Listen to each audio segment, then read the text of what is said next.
পৃথিবীর দীর্ঘতম পর্বতমালা হল দক্ষিণ আমেরিকার আন্দিজ পর্বতমালা। এই পার্বত্য ভূভাগের কয়েকটি প্রাচীন সভ্যতার উদ্ভাবন ঘটেছিল। উত্তরে কলম্বিয়া থেকে দক্ষিণে আতাকামা মরুভূমি পর্যন্ত বিস্তৃত এক বিশাল অরণ্যের মাঝে এই সভ্যতাগুলির বিকাশ ও বিস্তৃতির প্রমাণ পাওয়া যায়। বিশেষ করে আজকের পেরু ছিল এসব প্রাচীন সভ্যতার কেন্দ্রবিন্দু। এই পর্বতমালার কয়েকটি গুরুত্বপূর্ণ সভ্যতার অস্তিত্বের কথা আমরা জানতে পারি, যার মধ্যে একটি ইনকা শহর, সমুদ্রপৃষ্ঠ থেকে যার উচ্চতা ৭,৮০০ ফিট। এটি পেরুর উরুবাম্বা উপত্যকার উপরে একটি পাহাড় চূড়ায় অবস্থিত।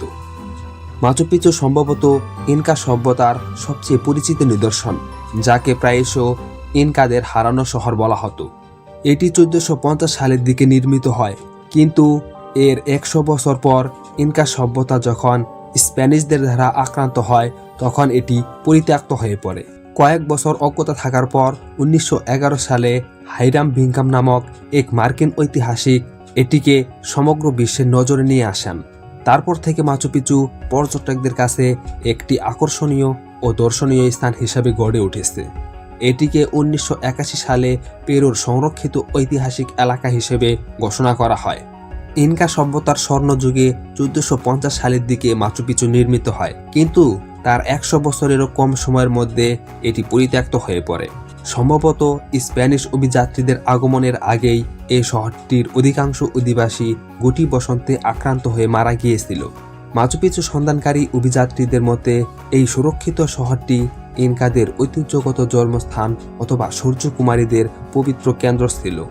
এই দুর্গ নগরীটি ইনকাদের রাজধানী কস্কো থেকে মাত্র ৮০ কিলোমিটার দূরে অবস্থিত, কিন্তু এর অবস্থান অজ্ঞতা থাকার কারণে অন্যান্য ইনকা নগরীর মতো এই শহরটি কখনো স্প্যানিশদের দ্বারা আক্রান্ত এবং লুট হয়নি।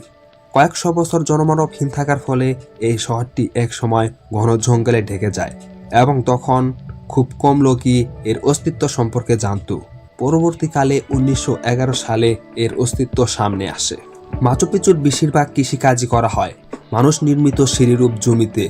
এগুলো দারুণ ইঞ্জিনিয়ারিং বিদ্যার পরিচয়, যেখানে পানি নিষ্কাশন সুবিধা সহ মাটির উর্বরতা রক্ষার পাশাপাশি পাহাড়ের মাটি ক্ষয়রোধ এবং ভেঙে পড়া রোধে বিষয়গুলো বিশেষভাবে বিবেচনা করে বানানো হয়েছিল। মাচু পিচুর চূড়া থেকে এক পাশে খাড়াভাবে ৬০০ মিটার নিচে উরুবাম্বা নদীর পাদদেশে গিয়ে মিশেছে। উরুবাম্বা নদীর ওপর দড়ির তৈরি সেতু ইনকা সৈন্যদের গোপন প্রবেশদ্বার হিসেবে ব্যবহৃত হতো। মাচু পিচুর পশ্চিম দিকে গাছের গুড়ি দিয়ে নির্মিত আরেকটি সেতু ছিল। এই সেতুর মাঝে ৬ মিটার জায়গা ফাঁকা ছিল। প্রয়োজন মতো গাছের তক্তা দিয়ে সেতুর দুই অংশকে সংযুক্ত করা যেত। সেতুটির নিচে ৫৭০ মিটার গভীর গিরিখাত, তাই গাছের তক্তা সরিয়ে দিলে কোনো শত্রুর পক্ষে তা অতিক্রম করা দুঃসাধ্য ব্যাপার হতো। শহরটি দুই পাহাড়ের সংযোগস্থলে অবস্থিত। এখান থেকে নিচের উপত্যকা পরিষ্কারভাবে দৃশ্যমান, যা সামরিক দিক দিয়ে সুবিধাজনক অবস্থান। মাচু পিচু থেকে পাহাড়ের উপরের দিকে কস্কো যাবার মাত্র দুটি পথ আছে, একটি সূর্য দরজা দিয়ে এবং অন্যটি ইনকা সেতু দিয়ে। শত্রুর আক্রমণের মুখে দুটি পথই সহজে বন্ধ করে দেয়া যেত। গহীন অরণ্যের ভিতরে পাহাড়ের চূড়ায় এই শহর নির্মাণে ইনকাদের যাই উদ্দেশ্য হোক না কেন, এর প্রতিরক্ষা ব্যবস্থা ছিল খুবই মজবুত।